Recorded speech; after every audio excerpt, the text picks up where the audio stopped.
સુરતના માંડવી તાલુકાના તડકેશ્વર ગામમાં ગાય પગલા યોજના હેઠળ નિર્માણ પામતી 11 લાખ લીટરની પાણીની ટાંકી ટ્રાયલ દરમિયાન તૂટી પડતા એક મહિલા સહિત 3 મજૂરોની ઈજા પહોંચી છે અને 33 ગામોના પાણી પુરવઠા પર અસર પડી છે। સુરતના માંડવી તાલુકાના તડકેશ્વર ગામમાં પાણી પુરવઠા વિભાગના ગાય પગલા યોજના અંતર્ગત નિર્માણ પામતી 11 લાખ લીટરની પાણીની ટાંકી ટ્રાયલ દરમિયાન જ તૂટી ગઈ છે। આ ઘટનામાં એક મહિલા સહિત 3 મજૂરોની ઈજા પહોંચી છે, જેને લઈને સ્થાનિકોમાં તંત્ર વિરુદ્ધ ભારે રોષ ફેલાયો છે। આ યોજનામાં કુલ 21 કરોડનો ખર્ચ થયો હતો, જેમાંથી ટાંકી માટે 9 લાખ લીટર પાણી ભરીને ટેસ્ટિંગ કરવામાં આવ્યું, પણ ટાંકીના સ્ટ્રક્ચર ધરાશાયી થતા 33 ગામોના પીવાના પાણીના પુરવઠાને ગંભીર નુકસાન પહોંચ્યું છે। સ્થળ પર તપાસમાં સામે આવ્યું છે કે ટાંકીના કાટમાળમાંથી સિમેન્ટના પોપડા ઉખડી રહ્યા છે, જે ભ્રષ્ટાચાર અને કોન્ટ્રાક્ટરના ગેરરીતિના સંકેતરૂપ છે। લોકોએ આ મુદ્દે તંત્રની કામગીરી પર કડક ટિપ્પણી કરતા જણાવ્યું કે આ પ્રકારની ભૂલ અથવા ગેરરીતિથી મોટી જાનહાનિ થતી તો જવાબદાર કોણ હોત। પાણી પુરવઠા વિભાગના કાર્યપાલક ઇજનેર જય ચૌધરીએ જણાવ્યું કે ટાંકી અત્યારે ટ્રાયલ હેઠળ છે।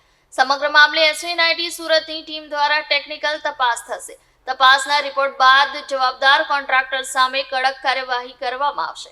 જાહેર નાણાંમાં થયેલા ભ્રષ્ટાચાર સામે સ્થાનિકો ફોજદારી કાર્યવાહી કરવાની પણ માંગ કરી રહ્યા છે। લોકો ચિંતિત છે કે માત્ર તપાસ પૂરતી નહીં, પણ તે જવાબદારો સામે કાયદેસર કાર્યવાહી થાય એ જરૂરી છે।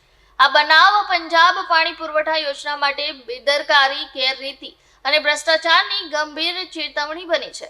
આપનું નામ? મારું નામ અબુબકર છે અને હું તડકેશ્વર ગામનો રહેવાસી છું અને અમને ઘણી આશા હતી કે અમને શુદ્ધ પીવાનું પાણી અને વપરાશ માટે સારું પાણી મળે એવી અમને આશા હતી અને આ કામ આઈ થિંક 3 વર્ષથી ચાલુ હતું ટાંકીનું। તો હજુ તો આજે પાણી ભરવામાં આવ્યું અને થોડાક જ ટાઈમમાં જમીનદોસ્ત થઈ ગઈ છે ટાંકી। મોટી ઘટના થતાં બચી ગઈ છે આજે અને અમને ઘર સુધી હજુ પાણી પહોંચ્યું પણ નથી, એ પહેલાં જ આ ટાંકી જમીનદોસ્ત થઈ ગઈ છે। આ ભ્રષ્ટાચાર જે થયેલો છે એને રોકવામાં આવે અને સારું અને વ્યવસ્થિત મટીરિયલ વાપરવામાં આવે એવી અમારી માંગ છે અને ગામ સુધી શુદ્ધ પીવાનું પાણી અને ચોખ્ખું પાણી મળે એવી અમારી માંગ છે। ઓકે જી, આપનું નામ ને હોદો? જય સોમાભાઈ ચૌધરી, ડેપ્યુટી એન્જિનિયર પાણી પુરવઠા સુરત। જયભાઈ, શું ઘટના બની?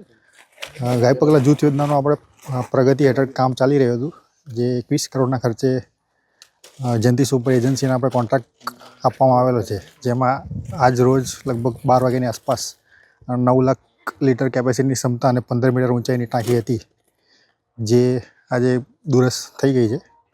હવે આગળ અમે આનું તપાસ કરશું કે કઈ રીતે આ થયું છે। કઈ રીતે તપાસ થશે?